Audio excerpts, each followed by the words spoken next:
in the standing position in wrestling, what we're seeing some of the best guys in the world use is we're not adopting this wrestling posture where we're all the way down like this. Reason being is that you don't really need to be that bent over to shoot on jiu-jitsu guys, because everyone in jiu-jitsu sucks at wrestling. So there's no down blocks, there's no sprawls, there's no things like that you really have to worry about. But if you stand here for a couple of minutes, you'll start to realize your back gets loaded up pretty heavily. And so it's not very efficient. When we're thinking about match times, aside from like grappling industries, it's 5 minutes, 6 minutes, that could be achievable. But when you get to upper levels of you guys want to compete in super fights and stuff like that, 10, 15, 20 minutes like this is just going to be absolutely horrible. So we're using a modified stance that's somewhere in between. We're not tin man judo like this. We're somewhere in between. We're slightly leant over, not all the way down. And my basic rule is that I always want to match my eyebrows with his eyebrows. So if he goes to take a shot at any time, I'm always matching him. So if he goes to touch my legs at this stage and my eyebrows are connected to his, he just simply won't be able to reach. Conversely, if I don't match his eye level, he can just grab my leg whenever I want, and now I'm in a defensive posture. We want to avoid those entanglements as much as possible. I don't mind which leg leads at all. So whatever you guys pick, if you want to pick a left leg lead or a right leg lead, I do recommend that you choose to work most of your systems of your wrestling off one or the other. When you're first learning, it can start to trip you up which hand's going to be down and which hand's going to be up if you're always moving your feet back and forwards. So I prefer to use a left. Luke obviously prefers to use a left because that's how he's standing. So I recommend just picking one side and then using the techniques from today off that one side. Don't try and switch it up too much, you'll get confused. The really easy basic posture aside from eye line to eye line, we're always going to be down blocking our lead leg no matter what. So again, if he does try and shoot, I can always get my shoulder in the way and circle my leg out from the direction of his grip. If I try and take my grip, I try and take my leg into his grip, that enhances his grip. If I take my leg away, it doesn't enhance the grip. So I always want to make an effort of first down blocking. So if he does go to reach, I can always take my leg to the inside and reset. The second hand is the one I'm going to be reaching with, and it's always my rear hand. So when I do reach, even if he gets underneath my hand and starts to take a shot, I'm still protected on this side. I can still circle my leg out and away. So we're going to play with that to begin. We're just going to match our partner. He's going to start to change levels and go from down to up and down to up. And we're just going to match his eye line, keeping our left hand in place or our right hand in place if it's our right leg lead. And then we're going to start to make contact with collar ties. So we're going to start to go up to the back of the head, keep our heads connected, keep our eyebrows connected. If he goes down to make a shot here, I'm always making sure that I've got my left hand or whatever hand is in front of my leg in place. Get your partner to take a little shot to try and grab your leg. If he does contact my leg, no problem, I keep my shoulder in place and I get my leg down back and I'm always facing my training partner. So let's grab somebody, give that a go for a little bit of a warm-up drill.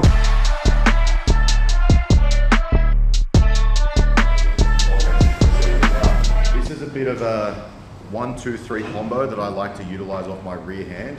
Super, super effective. And if you just learn this, you won't really need a whole lot else. If you keep defensive and you use this stage of offensing, it's going to open up so many different opportunities. We're going to look at the options of each of these three sequences, but it's a very easy 1-2-3 combo that you guys will get a lot of success with. So we're matching our eyebrow level. We've got our left hand down blocking our lead leg, or whichever lead leg you have. We're going to reach for our collar tie. Now, depending on what Luke does here, he'll probably take a collar tie of his own, but I'm going to start to utilize just this side of the body where I've got connection to him. I'm not too worried about his collar tie at the moment. If he does try and snap me down pretty heavily, I'm always going to disconnect this and start to rotate it off so that I have a clean shot. But I'm basically looking at what his arm's doing here. Most jiu-jitsu guys won't do this correctly. They'll have their arm somewhere on my arm. Yeah, exactly right. And it's okay for you to double up on the shoulder on the other side. So what I'm basically looking at is if I can get his leg moving forwards, I'm going to look at picking up a single. If I can't get his leg moving forwards and it's a bit too far away, I'm not going to make an effort to reach down like this, even though I've got big orangutan arms. If I get down to here, my eye line's actually looking towards the floor and it can snap me into front headlocks. A good wrestling cue is you always want to have your eye level pointed towards the horizon of wherever you're at. So if I go back into this position, if I'm always pointing towards the horizon with my eye level, matching his eyebrow level, even if I do reach for the single, I start to claim his chest with my head. And now if he tries to stuff me into front headlocks, he just simply can't. So we're going to play around that with the first part of the sequence. So we get our collar tie, he matches up. We can always reach for the inside of the shoulder. You can go elbow tie, you can go bicep tie. It doesn't really matter what's going on the left-hand side. for you guys that are just in the basic beginnings, just start to reach up over the shoulder here. It's a nice place to stop him from punching underhooks and all that sort of stuff. Make sure your elbow isn't flared open completely to where if he replaces this hand and starts to shove it under my armpit, I give him the advantage. So although we are putting our hand on the shoulder, pull our elbow down towards the floor. So if he does try and go for an underhook, it's going to be difficult. My elbow is always going to be able to beat him to the inside. So I'm going to start to play with him here. I'm going to start to look, is this leg available, or do I need to step him forwards? For me personally, this is probably a little bit too far away, so I'm always going to make him step. Once I make him step, I'm going to immediately go down, look my eye line straight at the horizon, not down to the floor, and I'm just going to pick up the single. So I'll move around a little bit. I've got my left hand down, we're down blocking. We get to our tie up. I'm going to start moving forwards, eye line level straight to the single. I don't recommend that you guys do the leg pinch that everyone seems to do. So when we pick this single up, everyone starts to stand here, and I'm not really putting any tension into him at the moment. What I do recommend is the elbow that you pick the single with on the outside goes nice and deep, and then you cover your secondary hand with the elbow hand. Reason being is that when I want to chain this into a double or a body lock, if I go this way, he can always grab my hand. And when I start to go, he's going to prevent me from being able to make contact. If I go hand this way, the hand that he grabs is probably going to be the wrong one.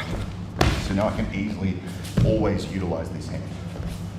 So we'll get our training partner, we'll start to move around, we'll go collar tie, we'll down block our lead hand, we'll start to grab up. We're going to start to move him around, see if we can get him stepping forwards, eye line straight to the chest, pick the single, and then cover your secondary hand that'll be used for doubles, body locks, or any other associated takedowns. Let's give that a go.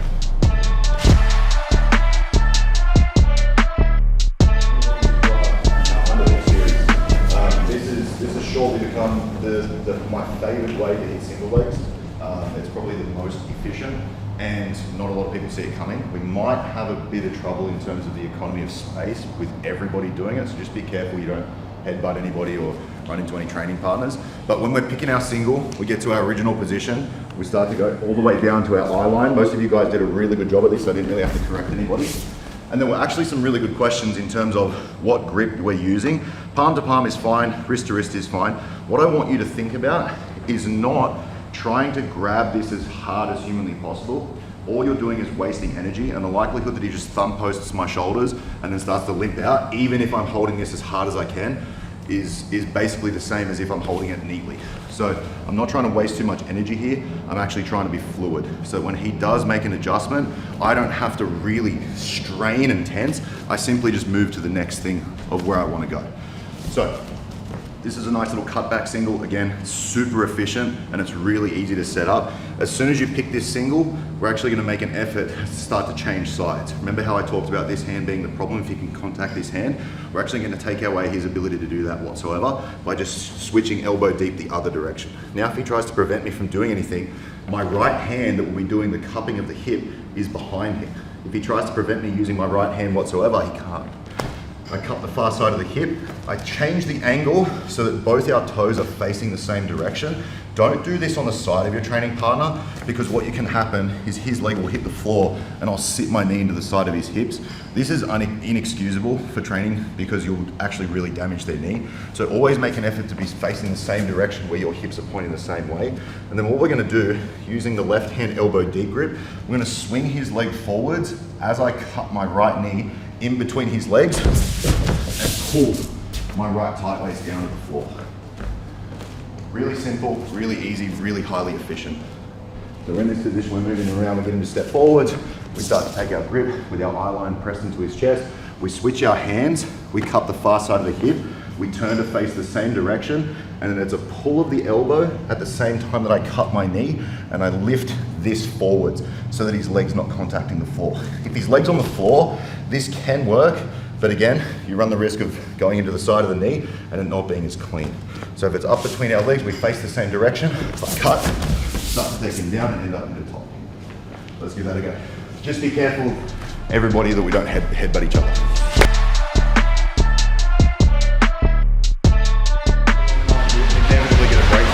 I was just talking to Sam and the guys about a principle of always investing upper body and lower body, and you'll get a breakthrough in one or the other. It's not always reaching for legs because they'll all automatically recognize how to defend that. And it's not always reaching for Greco upper body takedowns because they'll just keep their elbows tight and they'll prevent you from doing things. But if I'm always reaching for Greco upper body techniques, his elbows are nice and tight, he's glued in. If you guys have ever watched Greco, they literally like come into each other like this because you're not allowed to touch the legs. People will do that in jiu-jitsu where they pull their elbows in tight. It's really fucking annoying. And when they do this, this starts to open up opportunities not through here and through here, but to here and to here. Same thing if they're defensively sound in their wrestling and they've got their arm covering their lead leg. I'm not going to reach for a single because I'm going straight into a down block. Maybe this is the opportunity where I can start to come this way and back into my Greco, my upper body stuff. So just be constantly thinking about options that you have, upper and lower body, left and right, and things will start to present themselves. So we go back into our single technique. This time we're going to get Luke to defend correctly. We go down and reach for the single, but he starts to distract us with a down block. So if he's going to put he's going to start to do this. Once we get this reaction from him, we're going to start to move forwards. So if we go for the single, he sprawls that back. We're going to start to move forwards and immediately take the upper body reaction like I was speaking about. We're always going to have an ability to go upper and lower because they can't defend everything at once. If I go for an underhook here, this is actually pretty simple, but he's always going to block my wrist.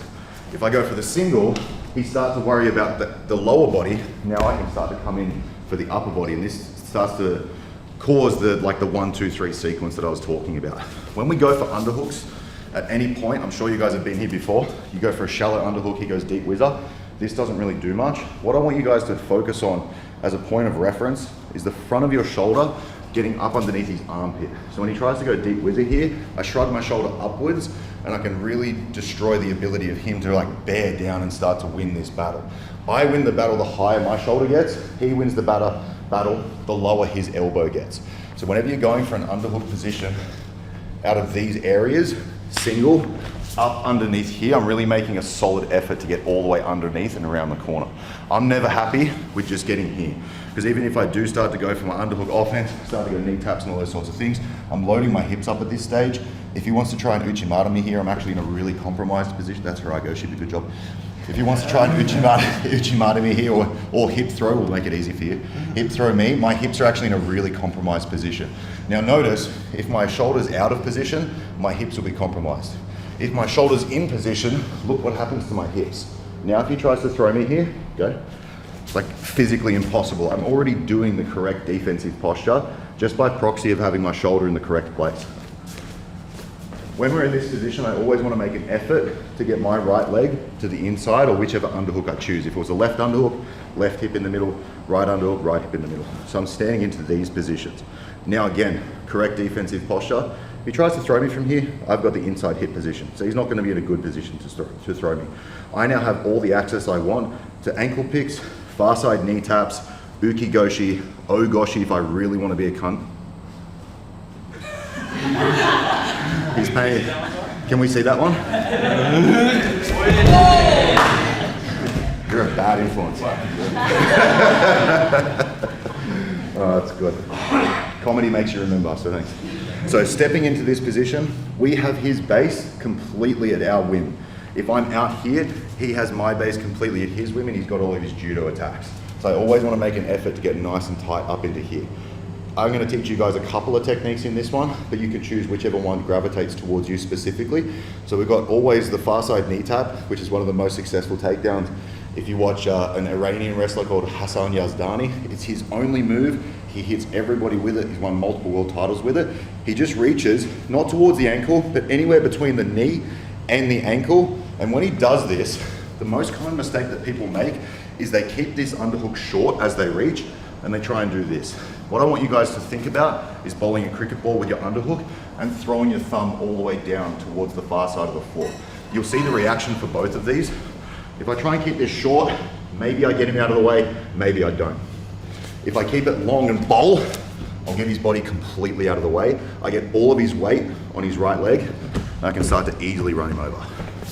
Notice how it doesn't take too much velocity. I know we're drilling, but that should be the idea. When you're implementing any technique, it should be nice, smooth, solid, not trying to use athleticism. I know it sounds crazy to me because I'm the big athletic guy, but slow, smooth, technical speed. So we get into our underhook position. We get our shoulder nice and high up underneath. You can cup the far side of the trap, you can cup the far side of the hip, it's up to you. We're gonna start to move in, get our hips underneath. As I reach for anywhere between his knee and his ankle, I start to bowl him by, opening up the entire side of the body. Now, it doesn't matter what he does from here, because all his weight's on his right leg. I just continue to move in that direction, take his base from out underneath him, and land up in top position. The second technique I want you to play around with is actually at the upper body. So this one, we're gonna cut the far trap. We're still gonna step in between the hips. I'm gonna take this thumb, point it down towards his hips, and I'm gonna connect my hands. Once I'm in this position, I'm in a pinch headlock. You guys would have seen this on the floor, but in the standing position, it's really useful. And all I'm gonna do here is actually pivot his weight off this foot, but I'm gonna fuck with this leg. So I get my hips high and tight underneath, and I'm not uchi-matering per se, but I'm using my hip around the corner as I get his shoulders completely over the top of his hips. So it's a little hopping, stepping motion. So I get in here, I see the upper body's open. Maybe he's done a good job at defending the knee tap. I don't want to go there. Thumb down across the shoulder, connect the hands, and I'm not trying to run him over this time. I'm trying to use my hip to get his weight completely over his shoulders and then end up in top position. So both of those again. We're reaching from these, from single legs. So we go down to the single leg, he defends that correctly, takes his lower body away, the upper body becomes available. Now, if I see that his foot's here, I'm gonna drive my hips in, start to bowl him by as I reach, get his upper body out of the way, and send him down to the floor. If I decide that he's defended that correctly a couple of times, maybe he shoots his hips back, exactly, I can reach and connect to my upper body to my pinch headlock grip. Once I'm here, I use my right hip as I kick around, and then end up in the same top position. Let's give that a go.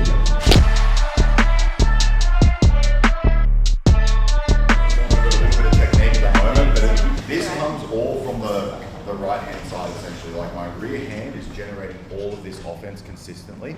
And so the third part of the sequence is just playing with collar ties to open up the exact same things that we've already done. Just based on where his legs go, based on where his positioning is with his body. So I'm starting with the collar tie. This is always my first port of call. If his leg's available, sure, go down for the single. If it's not available, he starts to defend, I can always pummel him for underhooks. If I miss the underhook shot, there's no problem. I just go immediately back to the collar tie. So what you're actually seeing here, I might even do it on the other side for you guys. Fuck, you're slow. So I might even do it on the other side just so you guys can see. So it's just this three-piece combo, right? So it's bobbing of the head on the collar tie. It's starting to reach for underhooks. If he defends the underhook well, exactly, I start to go down to the single. Same principle. If I go to the single and he defends the single well, I go back to the underhook. If I have to reset and he does a really good job at defending both of these things, no problem, I'm back to the head. And now I can start to bring him back forwards and then back into that single series. So the third piece of all of this that links it all together is just how consistent my collar tie is the entire time. So I'm always looking at dominating the space behind his head. If he does that, like that collar tie bump off thing where they use their elbow and send you this direction, no problem, I just go straight back to it every single time. This is kind of like my home base of where I think about everything being generated from this side. So I'm always wanting to be over the back of the head. The reason being as well is that it generates so much fatigue in the back of the neck as you're consistently doing this. And the more that you can get them to think about that over a longer period of time, the less they're thinking about their offense, their defense. They're thinking, fuck, my neck is sore. This cunt just won't get off my neck. And then everything else opens up off the back of that.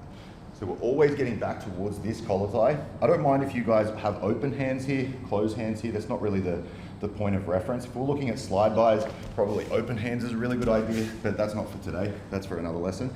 So we're always constantly moving him around, keeping on the back of his head. If we reach for the single and he does a good job at sprawling that leg back, we'll go straight back into the underhook. Notice how my underhook's shallow here.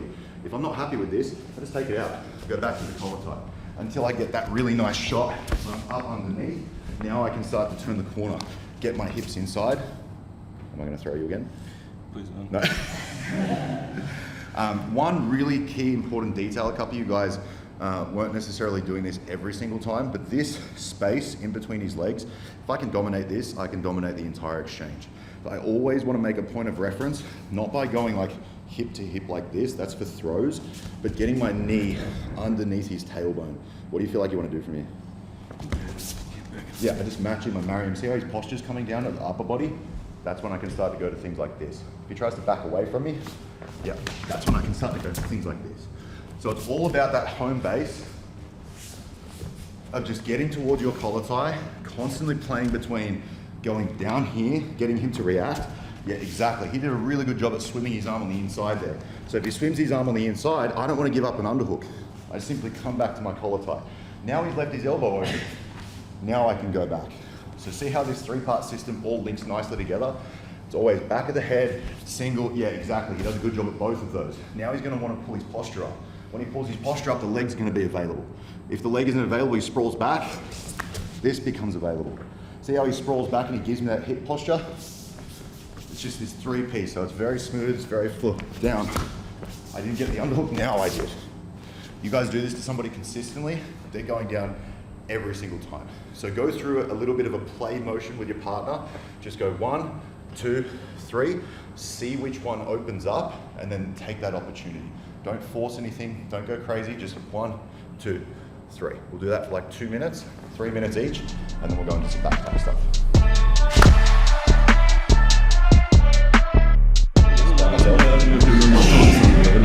Okay, so let's move into some back attacks. This is quite easily my favorite submission series. There's a bunch of stuff that you guys may or may not have seen before in this, so I think I've edged you long enough with the takedown stuff. This is always fun.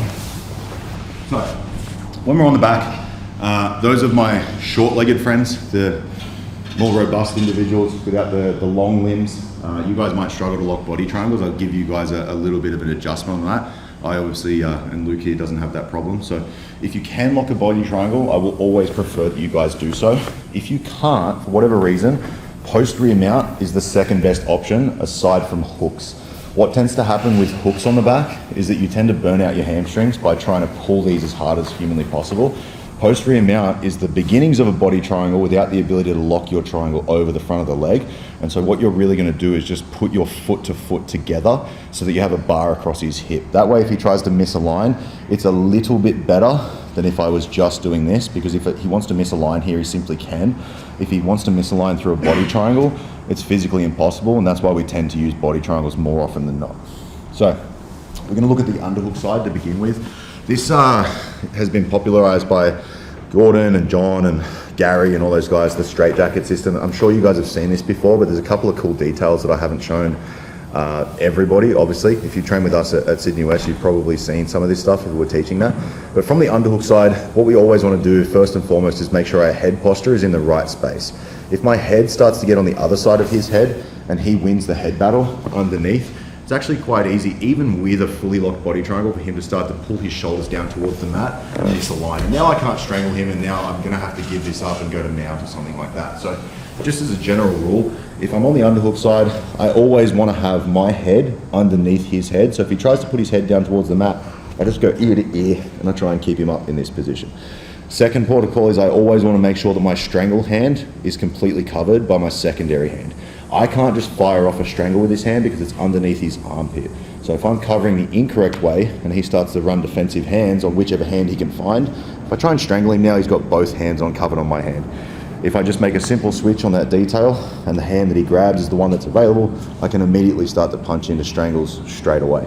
So I want you guys to make that as a point of reference. You've always got your head on the low side and you've always got your underhooking hand over the top, so that if and when he does defend, like obviously he's not going to sit here with no hands on my hands, but as soon as he doubles up, I'm immediately going to be able to punch this all the way down and across the shoulder and then straight into a strangle.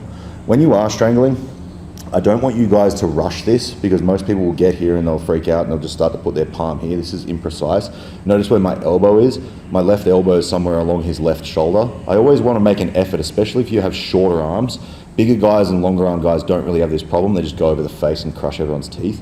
You want to always make the effort to slide your elbow as far as possible all the way to the front of his chin. Second thing that makes this important, like first of all for the strangle, but the second thing that makes this important is that I'm now able to tuck my hand all the way behind his shoulder. So if he goes to reach for it, it's actually really, really difficult, and he won't necessarily be able to reach my hand to a meaningful degree. Whereas if I'm here, he should be able to reach my hand with both arms, and I guarantee you guys have been in this position where they've got both hands over the top of your hand and you're just trying to pull through this. Your bicep is not stronger than both of their lats, so it's not going to work. So if you can make an effort to get your elbow slid all the way across and then tuck your hand in behind the shoulder, you're in a much better position for strangling than you would be if you weren't here. So our starting position is going to be this, head on the low side, strangle hand completely covered. When he goes to defend, yeah, exactly right. We're going to start to play a pummeling game. I'm going to reach for the secondary hand this time and start to make a connection here. He's probably going to want to adjust that because now my primary strangle hand is completely untouched. So he's going to take his left hand, yeah, exactly right. When he takes his left hand to disrupt my strangle hand, I'm going to start to pass off so that my bottom arm, my underhooking arm, has his top arm. I know that looks a bit funny, but I'll do it a couple of times. So I've got my strangle, oh, I broke my own rule, fucking retard. Covering my strangle hand, I'm going to threaten a strangle, and he's going to start to choose one of his, yeah, it's likely going to be this hand. So I'm going to make the adjustment and then pass off so that my underhooking hand immediately has his top arm. Now when I go for a strangle, he's going to use his secondary hand, yeah, exactly, and this is in a pretty good spot. Best case scenario, I would prefer that I had both top hand positions. It's very unlikely that this actually happens, and if you spend too much time worrying about this, you'll end up missing the entire position. So he's going to have the top hand for this one, but I'll allow him to have that. I'm always threatening moving this and trying to strangle him at the same time as I undo my legs, and I don't just undo my legs and let go completely because he will start to turn out at this stage, and that's going to give me problems. When I unlock my legs, I'm thinking about pulling my knee all the way to my top shoulder, and then I use my shoulder, my elbow and my knee connected on this top shoulder to prevent him from putting his left shoulder forwards to turn out. If he tries to turn out here, I've got quite a significant amount, that's in. Yeah, good job. Quite a significant amount of my body over that top side. And you'll notice that if I don't bring my knee up quite as high, this pummel, no matter how flexible you are, is actually really difficult. If I bring my knee up nice and high, this pummel actually makes a lot of sense where I can drive my heel just into his forearm here.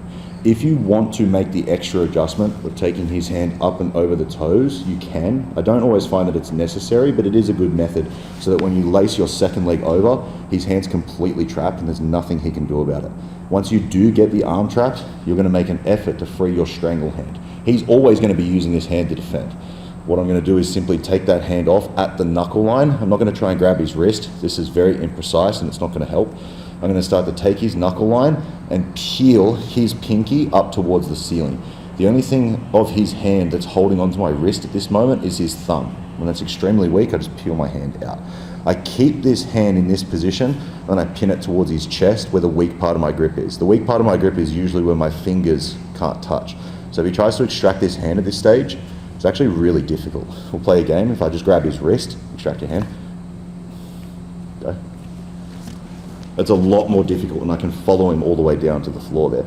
Now I'm going to make the same rule by taking my elbow all the way across the side here and starting to reach behind his trap here.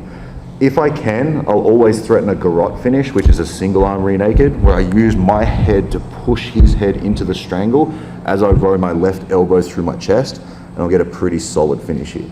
This won't always finish people. Some guys fight MMA, some guys are tough, some guys don't need that much oxygen in their brain to breathe and stuff like Andrew, but we're going to make an effort to be able to pull this enough so that we get a big reaction from him. Once we do this, I'm going to start to let go of this hand, prop up to my elbow, and I've got the cleanest shot I could ask for this hand sliding behind the back of the head. Once I've got this, I'm always trying to touch both sides of my shoulders with the opposite side's hands. When I achieve this, I can start to scissor my right hand into the back of his head and my left elbow into the front of his chest for an extremely tight finish. I'm not blowing out my biceps here. I'm just trying to lever my arms like scissors like this. Yeah, sorry, is that too much? Scissor like this and I'll get an extremely strong finish. So, we're on the underhook side. If you can lock a body triangle, please do so. If you can't lock a body triangle, just use post remount. It's pretty much the same thing, just a little bit of extra steps. So I'm always covering my strangle hand. I've always got my head on the bottom side. I'm going to start to threaten a strangle here. Then he's going to start to take, yeah, exactly right. He's going to take that hand straight up and then onto my strangle hand. I'm going to take his far side arm and then pin it down towards his chest on the underhook side. I don't mind if he has this grip. This is okay for me. If I can strip this, sure, I'll always go into threatening, but he'll eventually start to bring that hand back in place and put it down towards his chest. I want to make an effort, something I didn't mention in the first run, to get his hand below the line of his chest. This is going to assist you guys in getting this foot in. If the hand's up here nice and high, even if I do catch the crook of the elbow, if I was flexible enough, I still wouldn't get a good bite. If I get his hand below the line of his chest, I pull my shoulder up toward, my knee up towards my shoulder, and now I get a good bite. If you don't want to make the extra effort of rotating the wrist, that's completely fine. I usually don't do it.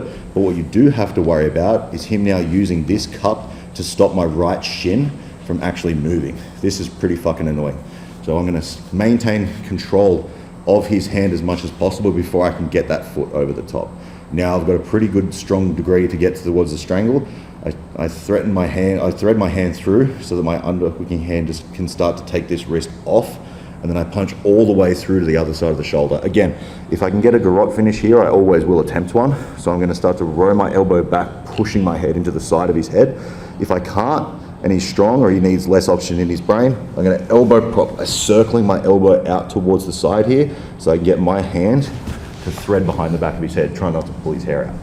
I'm going to go shoulder to shoulder with both of my hands, and I'm not squeezing my bicep. I'm levering my right hand at this stage, my non-strangle hand, in to my left hand as I row my left elbow towards my chest. And it should be more of a tricep thing than a bicep thing.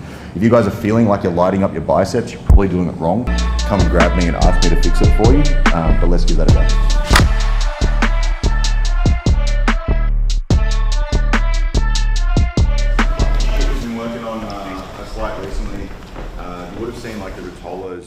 They're calling it like a Rotolo team. I absolutely refuse to use that language, so we're going to call it a reverse DAS or a reverse anaconda. But basically, it's an arm in rear naked strangle.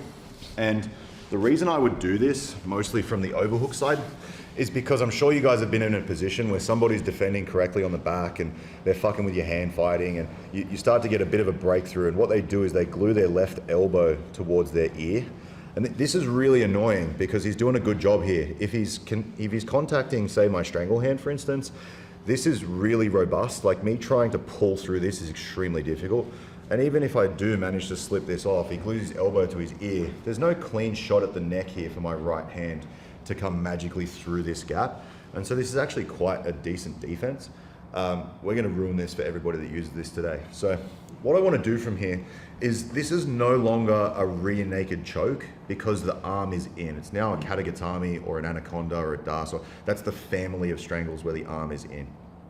What I actually need to happen here, instead of pulling through the front with my elbow, I want to pull through the side of his delt so that I can compress this side of his neck with my bicep and this side of his shoulder into the other side of his neck and perform a strangle. So for that to happen, I can't leave my elbow in this position. I actually need to undo a little bit from being chest to back and link myself so my shoulder, my right shoulder, comes up underneath into the side of his neck. Now, when I go over the arm here, I don't want to go over the shoulder. It's the exact same thing as an anaconda. I'm sure you guys have put big, strong guys in anacondas, and all they really do is pull their elbow down to prevent you from keeping their arm in this position. So if he pulls his elbow down and I'm at the shoulder, it's actually quite difficult for me to leave his arm there. So what I actually want to do is I want to loop my elbow up underneath, and I want to come somewhere up where the shoulder meets the tricep. Now if I link my hands together and I don't squeeze, if he tries to bring his elbow down, it's significantly harder than if I was at the shoulder joint and he pulls his elbow down. It's significantly easier. And there's no way that I'm going to be able to keep his elbow in that position. So remember, I loop my chest underneath. I want to be side on to him here. I want to start to get my thumb or the blade of where my hand is up somewhere near the tricep. And I'm going to take my arm over the top. I'm going to grip behind the back of his head onto the side of where his near side ear is.